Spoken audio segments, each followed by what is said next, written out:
A quiet woman sat in the back row, clearly the target of an attempt to embarrass her. "Miss Callahan, solve this equation, now!" he barked with a smirk. What he didn't realize was that Evelyn Callahan had been solving advanced math problems since she was 12. As she walked to the board and picked up the chalk, the entire classroom went still. What followed would change everything.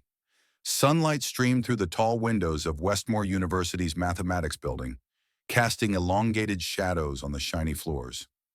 Evelyn Callahan clutched her scuffed leather notebook tightly as she moved through the corridors, feeling noticeably out of place among students young enough to be her children. At 38, Evelyn stood out in the crowd of 20-somethings rushing between lectures. Her plain white blouse and gray cardigan contrasted starkly with the trendy clothes and casual hoodies all around. She had spent 2 decades dreaming about this moment, coming back to complete what life had once interrupted. "Excuse me," she murmured, stepping aside for a group of students laughing loudly as they passed. None of them noticed her, the seemingly invisible middle-aged woman trying not to draw attention. "Room 307, Advanced Calculus with Dr. Howard Garner." She exhaled slowly before pushing the door open. The lecture hall was massive, with tiered rows facing a chalkboard already covered in dense equations. She picked a seat near the front and carefully arranged her supplies. "First day?" a young woman beside her asked warmly. "First day back," Evelyn responded with a soft smile. "It's been a while." Before the conversation could go further, silence fell as Dr. Garner entered the room.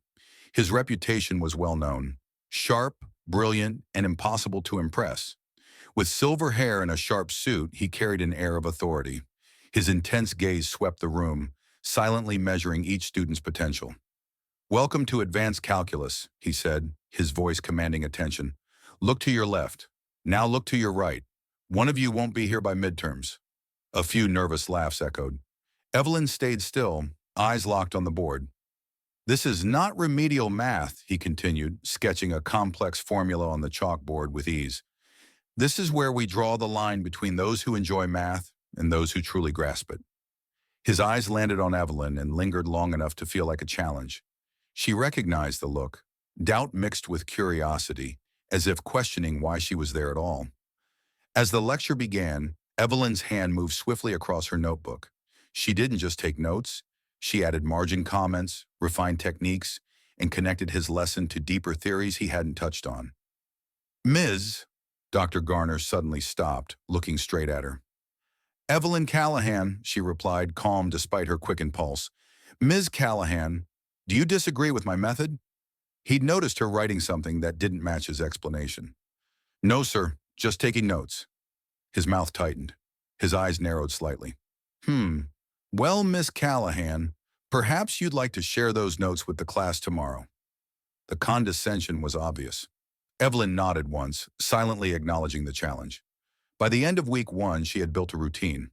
She arrived early, reviewed her notes, and braced herself for Dr. Garner's increasingly pointed questions. "You worked in insurance?" he asked one morning, glancing at her file. "Accounting," Evelyn answered softly. "At a manufacturing firm." Quite the leap, from spreadsheets to theoretical mathematics. His tone suggested the leap was beyond her reach.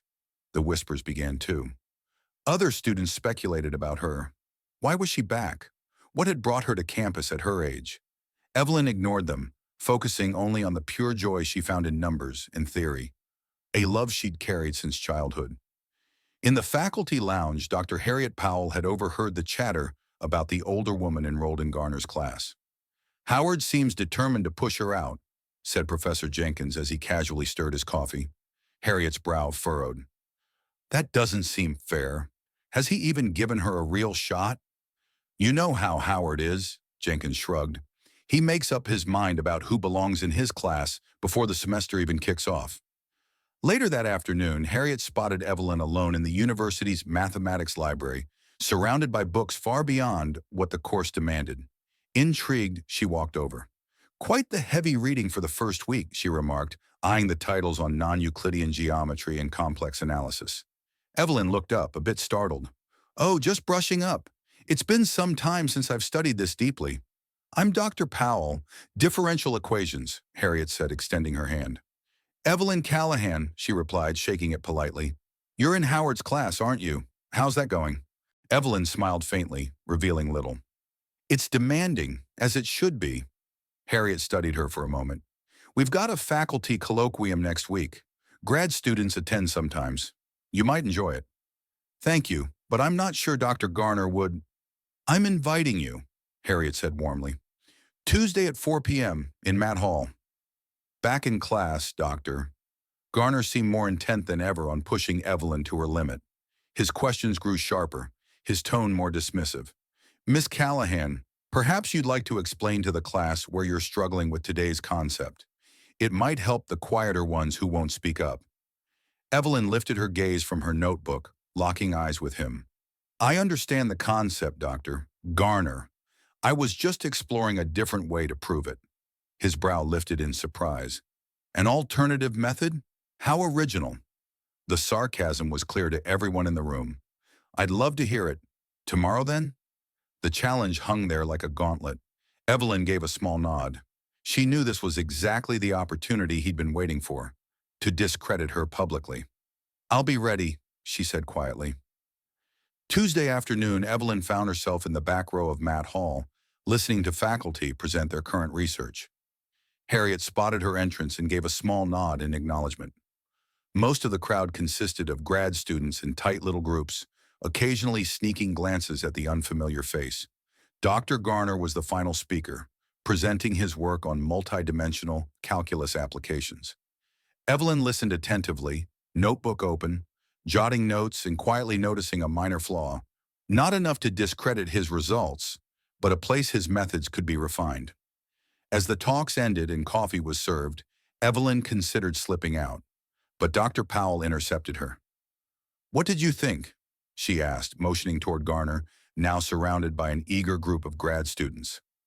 It was insightful, Evelyn answered tactfully, but Harriet's eyes were sharp. You noticed something, didn't you? Evelyn hesitated. His integration sequence, it's a bit traditional. You see another approach? Before Evelyn could answer, Dr. Garner approached. His smile faded the moment he recognized her. Ms. Callahan, this is unexpected. Undergraduates don't usually attend these. I invited her, Dr. Powell cut in smoothly. Evelyn was just sharing her thoughts on your integration method. Garner's smile grew stiff. Was she now? And what groundbreaking insight has Miss Callahan drawn from her impressive background in accounting, was it? The condescension in his voice was unmistakable. Conversations nearby quieted. I simply noted that the tertiary function could be streamlined, Evelyn said softly. It would reduce the number of computational steps.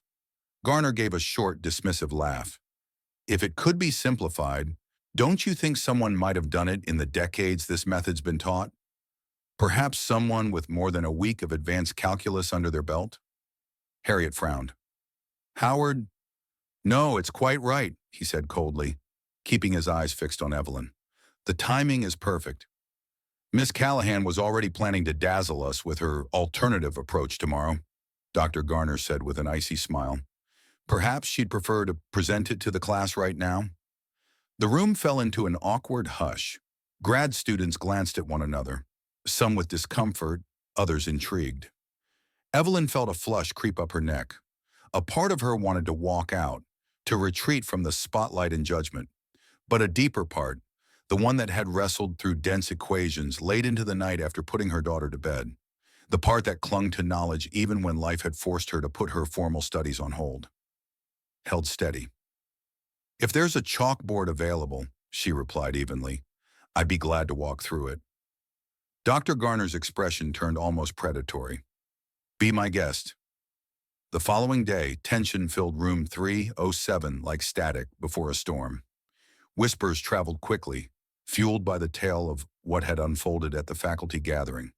Students took their seats, eyes flicking from Dr. Garner, stiff at the podium, to Evelyn, quietly reviewing her notes at the front. Before we dive into today's material, Garner began, his tone sharp, Ms. Callahan has graciously agreed to demonstrate her unique approach to a standard integration method. The word graciously drew a few smirks from students who already knew the backstory. Miss Callahan, he said, motioning to the chalkboard with dramatic flair, The floor is yours. Evelyn rose, gathering her papers. As she walked to the board, she could feel every gaze tracking her steps. Her pulse raced, but her hands remained steady. This, the world of logic, of math, was her comfort zone. Even when life was chaotic, equations made sense. At the board, she turned to face the class. Some students looked curious, others unconvinced, a few barely hiding their amusement. Just outside the door, Dr. Powell stood half-hidden, observing silently. Dr. Garner leaned back in his chair, arms folded. "We're all ears, Miss Callahan." Evelyn faced the board and began. Her handwriting was clean and precise as she outlined the conventional method, walking the class through each step clearly and confidently. Then she paused, chalk in hand. "This traditional technique requires 12 operations," she said, voice now firm. "But by re-examining the relationships between these variables, we can simplify." She turned back to the board and began working through her version. Her chalk glided across the surface with purpose, each step building on the last. The room slowly shifted from skeptical to silently absorbed. Dr. Garner's smirk faded. He leaned forward, scrutinizing every line she drew. He was hunting for flaws and finding none. His brow tightened. "This can't be accurate," he interrupted. "You've left out critical steps." Evelyn turned slightly. "I didn't omit them," she said. "I made them unnecessary by reinterpreting how the functions relate." She resumed her explanation, breaking down each piece of her method. Dr. Powell, still at the door, allowed a quiet smile to tug at her lips as she recognized the beauty in Evelyn's logic. A student near the front leaned over and whispered, "Wait, is she right?" "I think she is," came the stunned reply. Evelyn stepped back as she drew a circle around the final answer. 7 operations instead of 12. Same outcome. She placed the chalk down and looked toward Dr. Garner. "The standard method is valid. This is just a different perspective." A heavy silence filled the space. Dr. Garner stood slowly, his expression hard to read. He approached the board, eyes scanning her work line by line. No one in the class made a sound. They were all waiting. "This method," he said finally, voice tight, "while unorthodox, appears to yield the correct result." He turned to face her. "Where exactly did you learn this technique, Miss Callahan?" Evelyn met his stare with quiet confidence. "I didn't learn it," she said. "I created it." A soft murmur rippled through the classroom. Dr. Garner's eyebrows lifted slightly. "You developed this?" he asked, his voice edged with skepticism. "This kind of methodological leap usually stems from years of deep, focused research." "Yes," Evelyn answered in a quiet tone. "It does." From the doorway, Dr. Powell stepped fully into view. "Howard, may I?" she asked. Without waiting for a reply, she turned to the students. "What Miss Callahan has just demonstrated closely resembles a method published last year in the Journal of Mathematical Analysis," she said. "That paper stirred significant discussion in our field due to its refined approach to traditional computational models." Chairs shifted as students sat straighter, glancing between the 3 professors. Dr. Powell continued. "The paper was authored under the alias E.C. Reynolds." Her gaze landed squarely on Evelyn.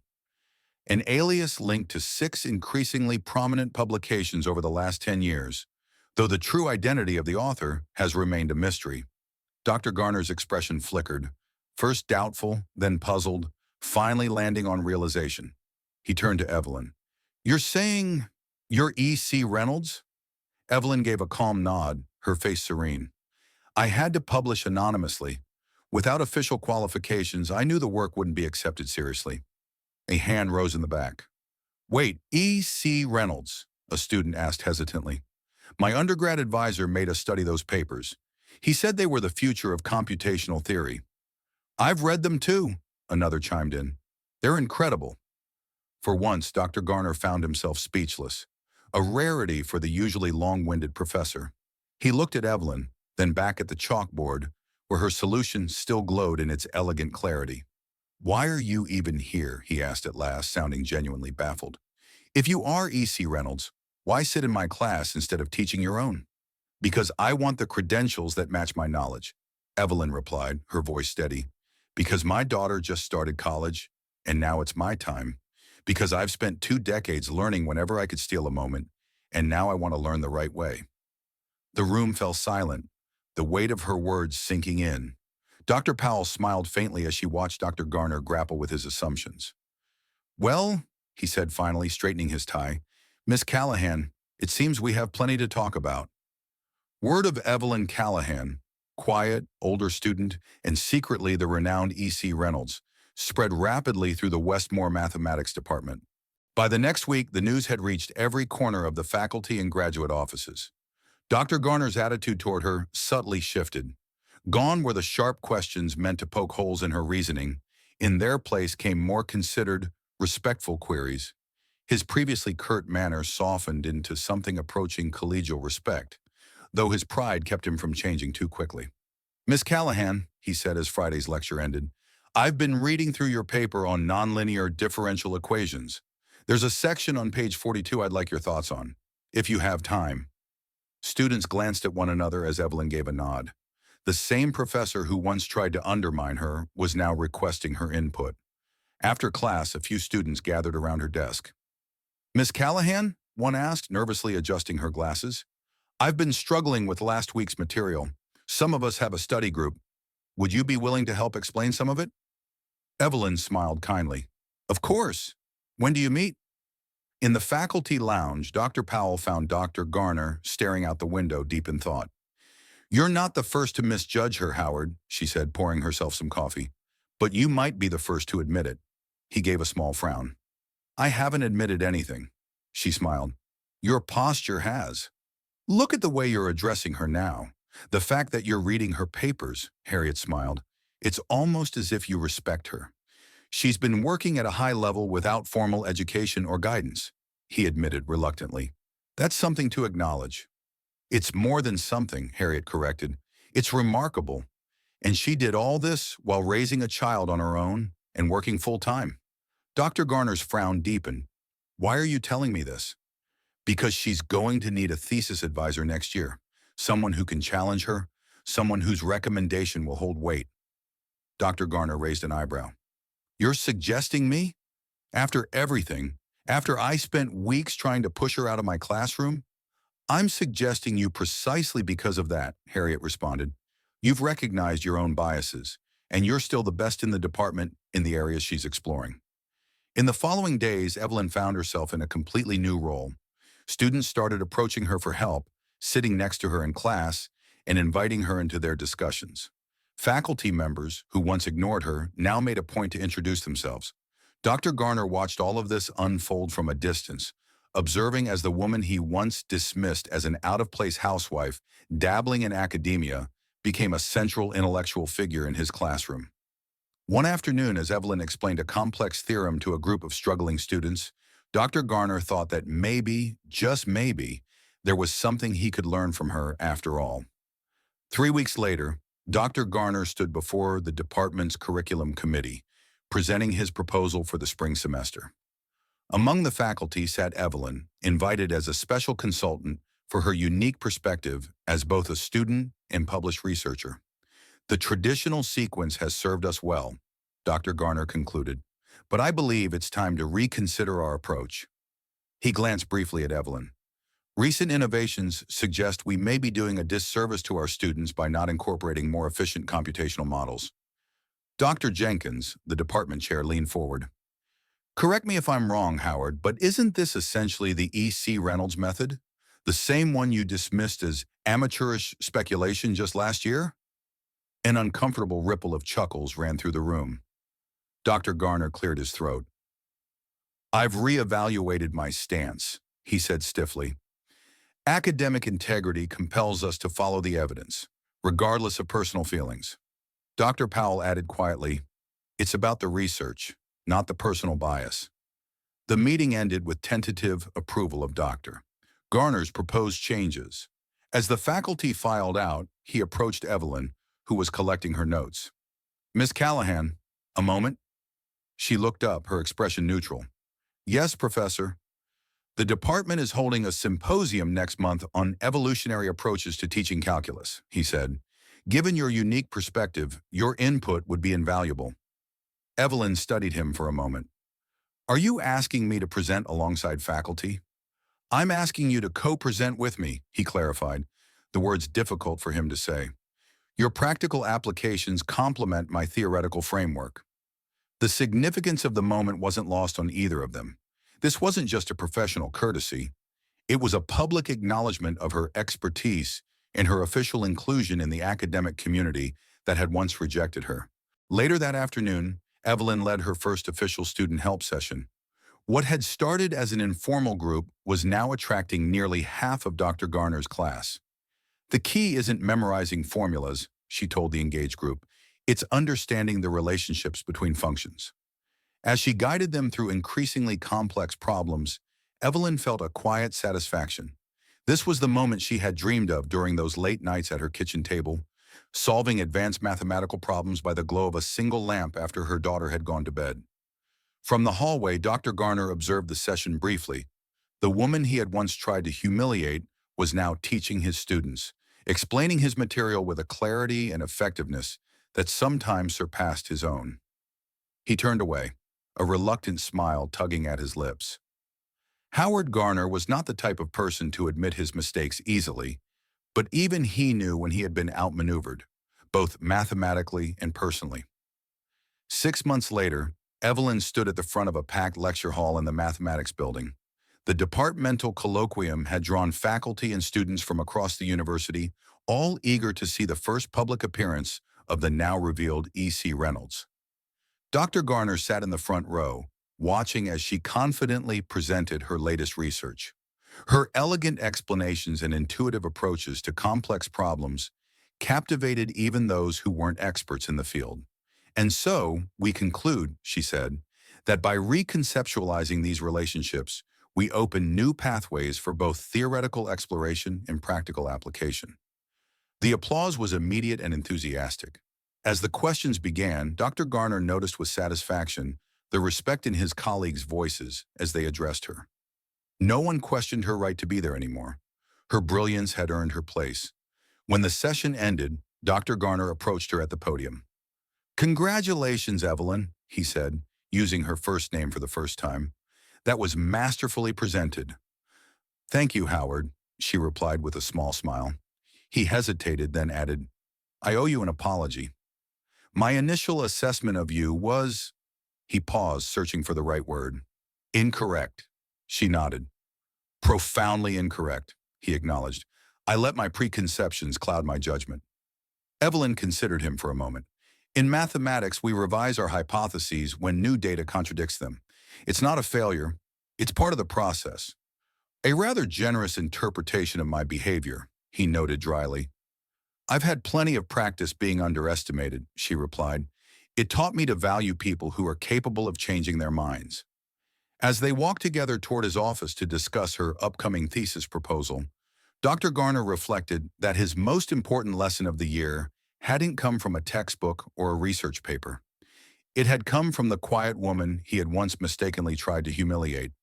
If this story resonated with you, remember that brilliance can take many forms and appearances. Have you ever been underestimated or witnessed someone's hidden talents emerge? Share your experiences in the comments below. We'd love to hear from you and know where you're watching from. Don't forget to subscribe for more powerful stories that remind us to never judge a book by its cover or a mathematician by her quiet demeanor.